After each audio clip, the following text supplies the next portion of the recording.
The story of the Turkish-Kurdish conflict stretches back to the aftermath of World War I. In 1920, the Allied powers imposed the Treaty of Sèvres with the Ottomans. It promised the Kurds and Armenians their own homelands and carved up the rest of the empire, including territory for the Greeks. But history took an unexpected turn. An Ottoman officer and respected commander, Mustafa Kemal Ataturk, emerged as a national leader. He rallied the Turkish people in what became the Turkish War of Independence. His victory led to the Treaty of Lausanne in 1923, which replaced Sèvres and established the borders of modern-day Turkey. However, the Kurds rejected the new treaty and resisted being ruled by Ataturk.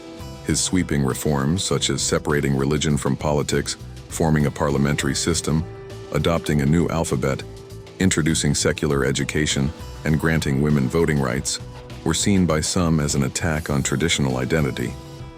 He also encouraged a new dress code for women, but the hijab was not banned.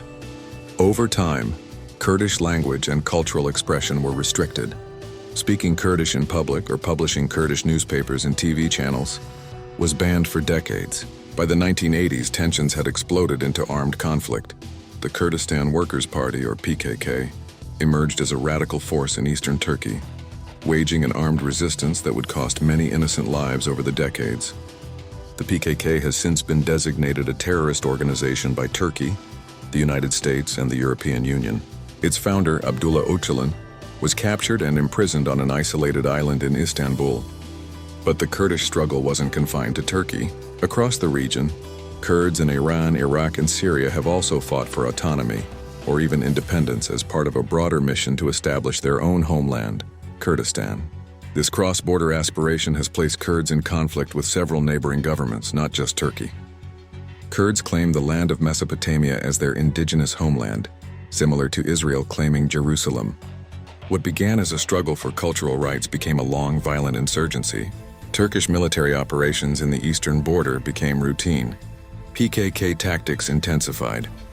A century later, the conflict still simmers, an unresolved clash of borders, identity, and history. As a Turk, I will always stand by our leader Ataturk. He was a visionary who safeguarded the last remaining lands of the Ottoman Empire and laid the foundation for modern Turkey. What are your thoughts about this conflict? Write in the comments below. Thanks for watching. Please like, share, and subscribe.